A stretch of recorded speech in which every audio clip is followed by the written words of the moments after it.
So today I'm going to talk about warm-ups. I want to kind of deep dive into it.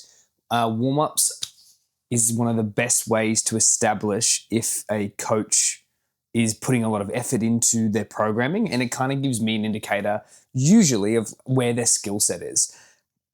When you're talking to coaches, and particularly if you're beginning and you're looking for mentors, if the person doesn't have warm-ups or has really, really short warm-ups in their programming, my advice to you is to ask them why. There might be a genuinely really good explanation to why the warm-ups are either short or non-existent. If that's the case, you're laughing. If they kind of don't really have an answer and they dance around the topic, it might be worth maybe pruning a little bit further, asking a little bit more information around the topic. Alternatively, you might just be kind of confronted with a bit of a con artist. Unfortunately, in the industry of personal training, since the qualification takes such a short time to get, you can often get people who don't study on beyond the 3 to 6 months that the personal training course goes for. As a result, you can end up with some pretty average personal trainers. And a really good indicator is the warm-up, because if there's no warm-up or the warm-up doesn't seem to be relevant to the thing they're training, it's rule for concern. So just keep that in mind when you're looking for mentors. Check their warm-ups, definitely. If you're looking to help other coaches, a good spot to start in is the warm-up, because it is the spot that we use so that the client doesn't get injured. I kind of relate it to cooking in a kitchen. So when I'm going to cook and I'm going to prepare meals, I can't do that if the lights are off and the oven's cold. So when I'm thinking about warm-ups and preparing really beautiful meals, I always think about first I've got to clean, turn on the lights in the kitchen and turn on the oven. So that's a good metaphor for clients if you want to try to describe to them why you care so much about the warm-up. For me, to keep it simple, there's 1,000 ways to do a warm-up team, really, so don't stress too much about it. But what I want to dive into is the 3 that I use when I'm helping beginners, as well as when I'm just building general programs. I have 3 systems. Each will kind of depends on what the client's needs are, but it also build around the time frames I have. So if I don't have a lot of time, I'll go the first one, then a bit more time the second, and if I have a lot of time, I'll do the third. So the 3 programs I use is called the 2-step method, the 4-step method, and the 6-step method. Now, every single one of these methods follows the kind of the same principles. They're all looking to find what the main movement of the day is. So when we talk about main movements, we talk about push, pull, plank, squat, lunge, hinge, ground to standing, crawl, and gait. Those are the 9 movements that most of the exercises you're going to look into will fall into one of those 9 categories. So very relevant that you need to know those 9 things. We've talked about them in previous videos, so feel free to look back and find some of those videos or look to some of the previous podcasts. But those are the 9 things I really look at when I think about movements. I then think about what's the main movement of the day of the 9. Let's say it's squats, right? I'm going to think to myself, what is the main joint that's performing that movement? So if we're looking at a squat, for example, the knee is doing a lot of the work because that's where the main movement is occurring. So knee joint, the hinge joint of the knee. I then think of what are the muscles above that joint? What are the muscles below that joint? And which ones are either tight already and need to be loosened or are loose and need to be tightened? Now, more commonly, people are going to have tight muscles over loose muscles. For example, for the squat, you might find someone's lower calf, soleus and gastrocnemius, or the calf of their leg, is tight, which might restrict their movement. They could have really tight quads. They might have really loose hamstrings, or the hamstring's not as strong as the quad that's in front of it, whatever. We use that method of finding what the main movement is, discovering the joint, the muscles above, and then loosening tight stuff and tightening loose stuff as the principles around each of those warm-ups. Your clients are usually really, really good at this. They're good at telling you which muscles are tight because they're usually causing them restriction. So when I ask a client, hey, we're going to do some squats, I might get them to do that movement, and you can see that there's a little bit of perhaps depth issue or there's a bit of lower back discomfort, whatever. You ask the client, hey, did anything feel tight when you did that? Most guys will tell you what was tight. They're not so good at telling you what was loose, but in assessments that you can do in your pre-seasons and in your analyses, you can find out what muscles might not be firing as much, but that starts moving more into exercise phys scope. So we won't dive into that today, but loosening tight stuff is usually a great start, and it's often more than most clients and PTs are even doing.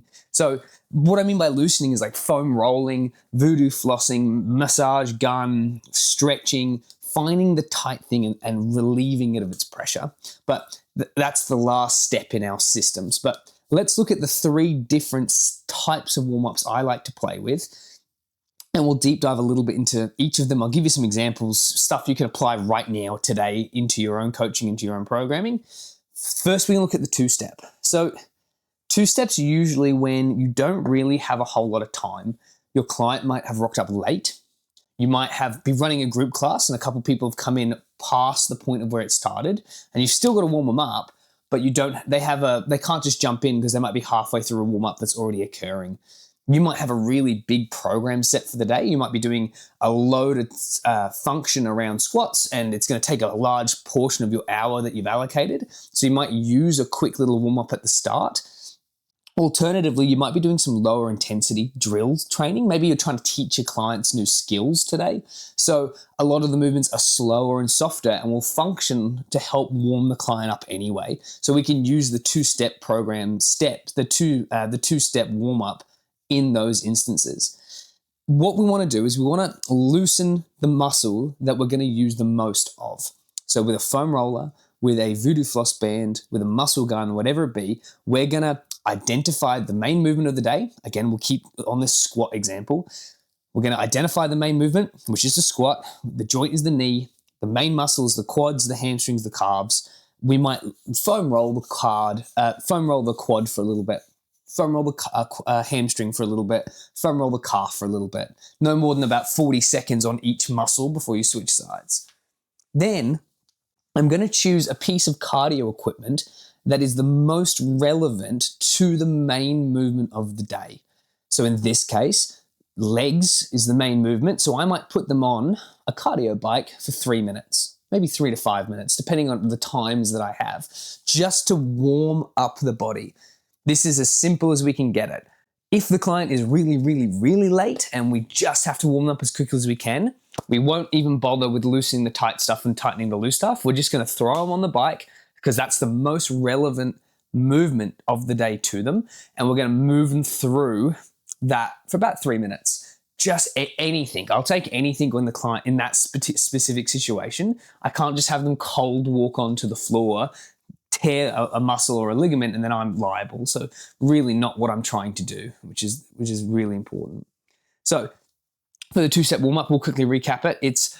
You're going to loosen tight muscles that are relevant to the movement of the day, and then you're going to put them on a piece of cardio machine that is relevant to the main muscles. If it's a chest day, I might get them to do ski erg. If it's a back day, I might get them to do seated row machines. If it's a deadlift day, I might get them to do kettlebell hip swings. If it's a leg day, I might get them on the bike. It doesn't necessarily matter what it is. It just needs to be something that's low intensity that can be maintained for 3 to 5 minutes. I can't get them to do push-ups because people can't do 3 minutes worth of push-ups without massively elevating their heart rate. But I can give them a really light kettlebell and get them to do swings if they're doing deadlifts. I can get them a really light kettlebell and get them to do overhead press if we're doing overhead press day, a single arm instead of double, whatever. Choosing movements that are easy to do for long periods of time related to the muscle group of the day. So overhead press, I can do single-armed kettlebell raises with a light weight. I can do bike work, whatever. A movement around the main function of the day. The better you get at identifying what the day's purpose is, what's the main movements we're trying to do, the better your warm-ups are going to be. Your warm-up is like the precursor to the main day's movements. It's just getting the body in a point of understanding in what it needs to do for the next couple minutes. Now, that's the quick and easy. I'll put up a bunch of examples like here so you can see some kind of things I would be thinking about for the 2-step warm-up. If you're a visual learner, this will be really helpful. I'll leave links in the description so you can just take them and use them as you will. A good idea for your team is if you're a personal trainer and you want to get better at these concepts, I would write 100 two-step warm-ups, 100 four-step warm-ups, and 100 six-step warm-ups. It will take you a couple of weeks, but you will be so much better at warm-up programming at the end of that you would be in the 99, the 1% of the 1% of actual coaches by that time, which is really good. I want to talk now about the four-step. Now, four-step seems to be the more popular one amongst beginners. It's a little bit more complicated than the two-step. Who would have thought? There's 2 extra steps. It makes the client feel a lot better because it appears to be a little bit more in depth, and it lasts about 7 to 11 minutes roughly, which is about the amount of time you would give for a basic warm-up in an hour in a one-on-one session or in a group session. Hey team, if you're liking this content, what I need you to do is follow us, support us, leave comments. We're here to help programmers be better at programming, make coaches and PTs the best of the best that we can. And it starts with programming and it starts with you. Share, like, subscribe. Again, this is not for specific athletes. This is for general personal training. I'm not gonna warm up Usain Bolt with a 7 to 11 minute warm up. There's gonna be very specific sprint related movements in his warm-ups. But in the general public, this is something that you can use, and it's particularly good for group classes, and I'll tell you why. It's the same principles. We're still finding the main muscles and the main movements of the day. We're still finding then the main joints that we're using of the day: elbows, shoulders, knees, ankles, and hips. We're still looking at the muscles above and below the joints, and we're still loosening tight stuff and tightening loose stuff, but we're gonna do it in 4 easy steps. So once we've done our warm-up, our foam rolling, voodoo flossing, or whatever, loosening muscles that are tight, we're going to do 4 things, okay? We're gonna do a linear movement, meaning a movement that's in a line. We're gonna do a mobility movement, meaning a movement that's creating space in the joints that we wanna use today. We're gonna do a transverse movement, which is a movement that involves rotation, or shoulders moving away from hips and hips moving away from shoulders. And then we're going to finish back on a linear movement. Again, a movement that's in a line. Each of these steps are very deliberate and serve a purpose. Once I've done my general warm-up, so I might do some foam rolling, whatever, you might not even have time to do that step. That's all good. My linear movement, which is again, the thing that's in a line, will be the main movement of the day. So if we're doing a squat day, I might get the client to do body weight squats. Who would have thought? It's easy, we can really control the parameters, and it's gentle, moving the body through the plane that we're probably going to be doing today. Okay. From there, I move to my mobility. So if squats are the goal, I might identify that my group has some lower back tightness, or we might have some quad tightness, whatever. We're going to elongate that space and create distance in joint and muscle. So I might do some static stretching for the quads. I might do some hanging mobility where I get the clients to elongate the spine from hanging with their feet still on the floor. I'm then going to do a transverse movement that's related to the squat or lunge or hinge pattern again. So in the squat, I might get them to do a lateral squat. So as they come up, they step almost like a lateral lunge to the side and then squat again. So I can do it body weight, I can hold a kettlebell, but I squat down, stand, laterally step, and then come back to center. So I might even do a squat with a rotation at the bottom. Remember that transverse, the key of it is that the hips and the shoulders don't move, they don't stay in alignment. So as I come to the bottom of the squat, I might get them to reach across their body, creating a beautiful little twisting movement. Again, you can't load transverse movements very heavily. It's just not something we have the capacity to do. We as creatures are really, really strong in a line. When I'm loading people with the idea of creating muscle growth, muscle strength, or hypertrophy, like physically being able to see growth, I'm going to keep people in a line because it's really, really safe. When I want to create functional health, so think like a farmer, I'm going to introduce rotation. Now, it's not really common that you'll get big growth from rotation, but you will get functional strength, which is really good to offset injury. Okay, so in our warm-up, we're going to do our linear movement, we then do some mobility, and now we're up to our transverse. We're doing some sort of rotation with the main movement of the day. Then we finish with back to linear. We want to remind the client and remind the body of what the main purpose of the day is. So if you have a squat, lunge, hinge day, I've started with my bodyweight squat. I've now done some hanging mobility or some static stretching of the quad. I've introduced some squatting and rotation.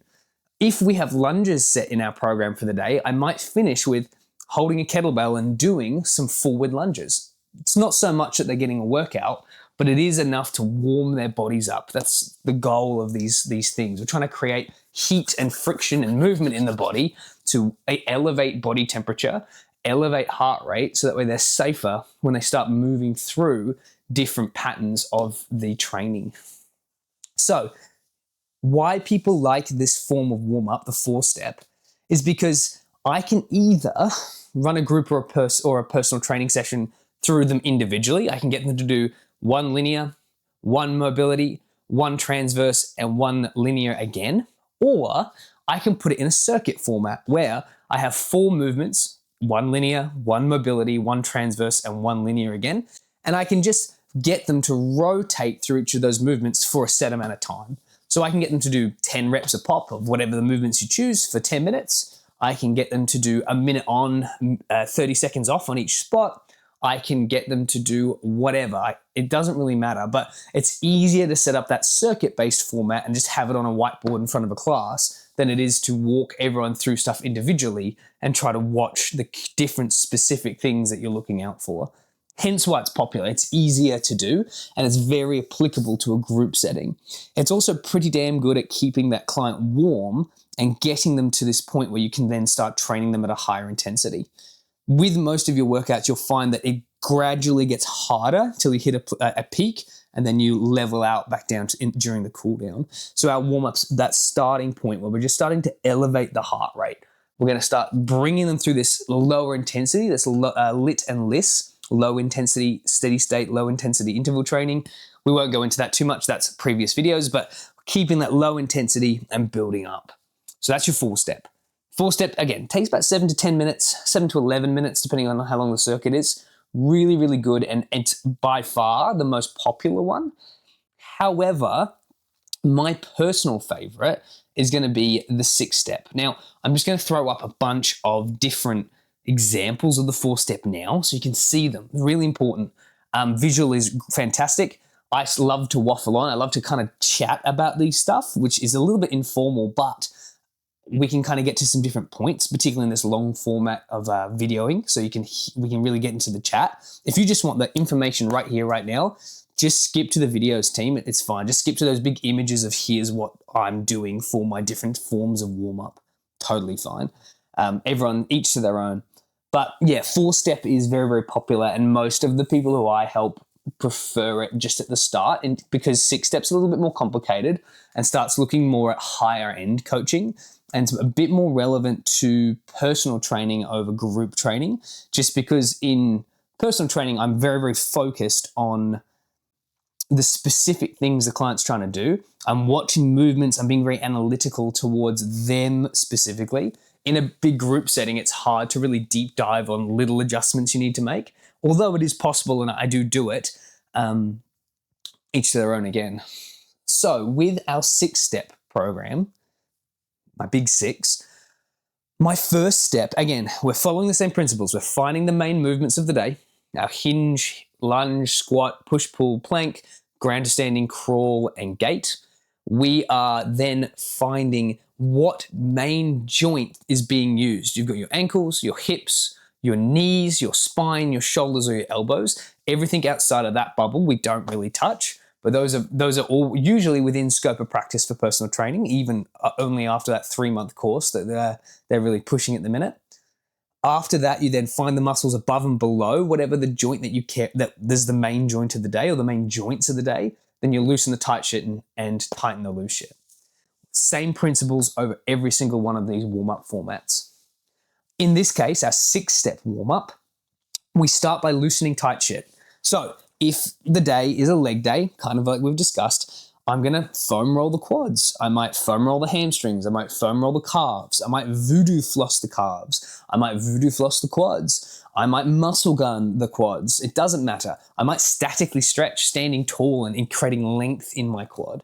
Again, it doesn't matter. It's to your discretion. This is where your skills as a coach come in at being able to assess what your clients need at the time. Okay? So that's good. But if you're struggling and you are a beginner, just think about static stretching or foam rolling. Just keep it simple. The less options you give yourself, the better you're going to be. Now, we loosen the tight shit. Step 1. Step 2, we're going to do, who would have thought, a linear movement. So a linear inner line, shoulders and hips don't change, a movement or an exercise that is related to the day. So if it's, again, the main day is squats, or let's even say it's the main day's leg press or the main day's deadlifts, we're going to do a mock version of that in a linear plane. We might hold a weight, we might do it body weight, it doesn't matter.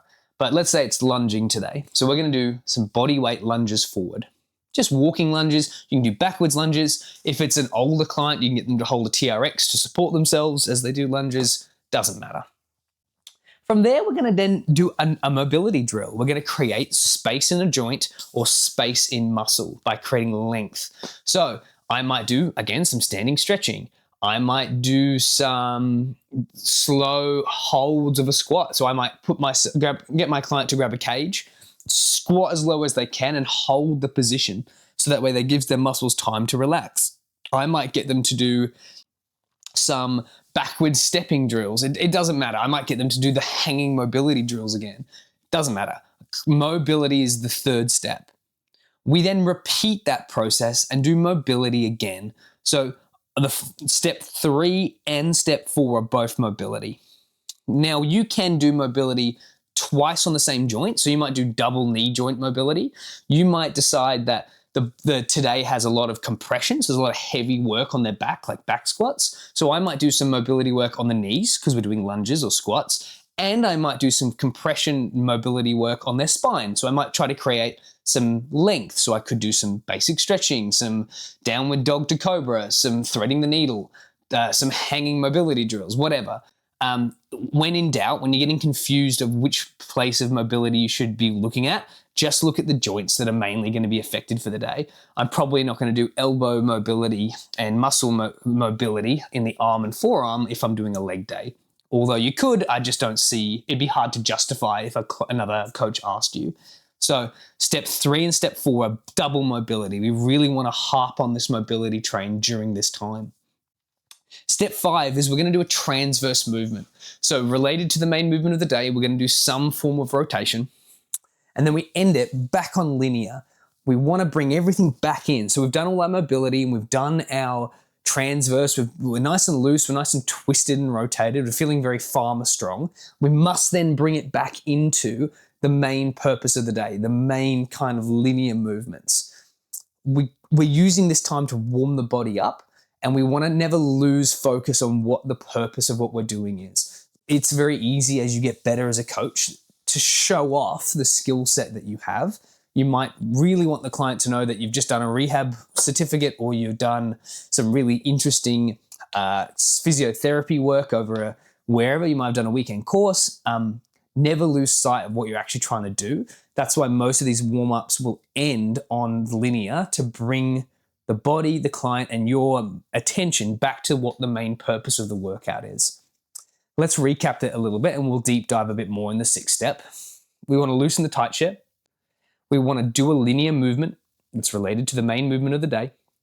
We want to do mobility, some form of transverse movement, and then bring it home with another round of linear. Okay? So when you have a one-on-one client, you can actually spend a whole session just doing this form of warm-up. I sometimes do rehabilitation sessions with loosening the tight shit, doing a linear movement, and then as many mobility movements as I deem appropriate, and then ending the session on transverse and linear, which could take a whole hour. Sometimes that's how I structure my rehab. The 6th step is really, really adaptable to different kind of things. They can either be just a nice quick little warm-up that you do at the beginning of a class, or you can actually use it as a whole session. The reason I really, really like this team, this is by far my favorite, and it's it's not even so much to do with the warm up, it's to do with clients' attitude. Something you're going to pick up real quick in this industry, particularly personal training, is that clients hate doing rehab for whatever reason, or prehab or recovery days outside of time with you. So what I mean by that is that clients, if I prescribe clients to do a day of recovery once or twice a week, but they're not really likely to do it in my experience. It's just not sexy. It's hard enough to come to the gym, let alone do something that doesn't really feel like you're working out, despite it being really, really good on paper. And you know as a coach that it's going to help them in the long run. They really struggle to do this, the kind of eat their vegetables without you watching, if that makes sense. So what I do, although I still give them recovery days, because some clients are good with it, but most not being the case, at the start of every warm-up or every workout, if I do a 6-step warm-up with them, I can really focus on some of the individual aspects that I'm trying to rehab or trying to loosen or trying to fix in their training modules inside that 6-step warm-up. The client's not really any the wiser because they just see it as the warm-up of the day, but we know as coaches that it's actually we're actually doing their mobility drills, or we're doing their knee rehab drills, or we're doing their spine mobility drills before they do their workout. But since it's phrased in a different way, it's not labeled as we're doing a rehab session, it's we're doing our warm-up. That's a really good way to sneak in vegetables into people's days, particularly when they have underlying issues that they want to have fixed, but they don't necessarily have the time, desire, or want to do a bunch of rehab sessions, okay? So it's a little bit cheeky, but it works really, really well. So if I have a big group class and I write a 12-month program in maybe in 3 or 4 12 to 8 week blocks, if I have every single session with a 6-step warm-up or a 4-step warm-up, and I'm deliberately trying to do something over the year, I might be trying to improve squat depth, I might be trying to improve lower back discomfort, whatever. By the end of that year, the group have gotten all their fun out of the group class. They've had a bunch of fun. They've hung out with you. They've done all the training. And just by the fact you've been very active with your warm-up, you've now reduced and relieved some of the discomfort that you would have had to have done in your rehab that it's not likely they're going to do in their training. So really good cheat code for personal trainers to help their clients long-term while still keeping everything on track with what the client's trying to do in their goals and such. Love it. It's also a little bit cheeky for you. As a coach, you'll probably find that you're going to train a lot less than you like because you're working a lot. I love to do my warm-ups with my clients because I get the benefit of doing a 6-step, 4-step, or 2-step warm-up maybe 10, 8, or 6 times a day. Firstly, I get to help show the client specifically what I want. They feel more engaged because they're doing this thing with you. And you're also getting the benefits of this tailored recovery or rehab session, micro session, that's also warming them up for a program for the session at the same time. So you're getting benefits, they're getting benefits, and over a long period of time, you as a coach, your health will improve and you won't have to do as much rehab yourself because you're joining in with clients. It's also good to be able to test your own warm-ups, particularly because if you don't know what they feel like, it's hard to then coach them as you're going through. So I really recommend to you, team, that you do your own warm-ups with the clients, if appropriate. Less appropriate in a group class, significantly more appropriate in a one-on-one setting. So let me give you a summary. Let's kind of think of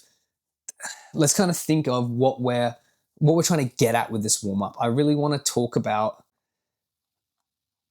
how to kind of pick out liars and deceitful people within this career that is personal training. A good way to do that is ask to see their warm-ups, ask them to justify their warm-ups. It's not just, I put it on, they're doing running because running's a warm-up. It's like, well, you're doing a push-pull plank day or a bench press or a hypertrophy chest day. Why are they running? Like, I get you're raising their blood levels, you're making them hotter, and you're elevating the heart rates, but why is that affecting anything other than that? Doesn't make any sense. So it's a good way to see if people need your help. It's a good way to make sure you're not getting conned by the person next to you. Massively important. Remember that every warm-up we just discussed, its whole principles are following the same kind of steps. We're trying to look at which of the 9 movements of the day is being used, what joint around that movement is the one we're looking for. So what's the joint of the movement? If it's a squat, it might be the knee. If it's a push day, it might be the elbow. If it's a deadlift day, it might be the hips. If it's a gait, so a running day, it might be the ankles, whatever. What are the muscles above that joint and below that joint? How can we then loosen tight muscles and tighten loose muscles? The skill that you need to develop is to identify which muscles are likely already tight or going to become tight doing this form of training. The muscle you move the most is likely going to become the tightest. Just as a little tip for you, as muscles tear and become stronger, they heal, and they often heal a little bit shorter. They heal over themselves like this, okay? So that's why we really like elongation mobility movements, because as the person gets bigger and bigger and bigger, they start healing shorter and shorter and shorter. And you'll see it really well in bodybuilders who don't stretch, or particularly amateur bodybuilders, where they have that really concave shoulder look, where they kind of look like gorillas walking around instead of being open and healthy and strong. Funnily enough, when you talk to them, as they curl more and more in, their bench press capacity actually goes down. So they're actually going to be a lot stronger if they can stay leveled. Important little note for you there. So again, the main purpose is what movement we're doing, what joints being used, loosen which muscles are above and below it, and can we loosen the tight stuff and tighten the loose stuff. That's already like 1% of coaches. Most people don't even understand that. A lot of my rehab training around coaches is just that. So all my clients, when I'm never doing a rehab session, those are the 4 things I build my kind of bases around. 2-step warm-up is quite simple, really good if you're time poor. I'm going to loosen the tight muscles with a foam roller, muscle gun, stretching, whatever, particularly the main muscle that's being used today, and then I'm going to put them on some sort of cardio or cyclical movement pattern, if you're being the technical terminology. Putting them on some sort of cardio thing that's the most related to the movement. If they're doing a shoulder day, I might give them some really light kettlebells and alternate between 1 or 2. If I'm doing a running day, they might do a light walk or a jog. If they're doing a deadlift day, I might get them to do some kettlebell hip swings. If they're doing a squat day, I might get them on the bike, whatever. Your 4-step lasts between about 7 to 11 minutes. It can be done in a circuit. It can be done one-on-one. It can be done in group classes. It can be done individually. It doesn't matter. If you like to, you can do some sort of mobility, so foam rolling, whatever like that. You can do any of those at the start, but the main 4 things you're doing is some sort of linear pattern, so something that's where your shoulders and knees stay in a line, some sort of mobility pattern where you're creating space or length in joints and muscle, some sort of transverse movement around the joint that you've been playing with, and then some sort of linear movement again, bringing it back home. I can do it in a circuit, I can do it individually, I can do them reps, I can do them under time, it doesn't matter. But that's what I'd be looking for in my 4-step. And then my 6-step warm-up is loosen the tight muscles with foam rolling or with voodoo flossing or stretching. Do a linear movement that's the most relevant to the movements of the day, or an exercise that's the most relevant to the movements of the day. Some form of mobility around the joints and the muscles that are going to be used today. Another form of mobility, double up, either spend it on another joint that's going to be used, or if that one joint for the client is particularly restricted, double up on it. Some form of transverse movement, so where your shoulders and hips move away from each other, and bring it back home with some form of linear movement. Okay? Those are the 3 different steps of warm-up I use, the 2, the 4, and the 6. Each of them have different purposes. Each of them will make you significantly better as a coach. And I really do suggest that you guys try to write a couple of different examples for each of them out just on paper. I'll eventually be posting some write-along, so I'll write up some warm-ups and you can follow along. But until then, just have some practice. Feel free to send them in to me. I love seeing them.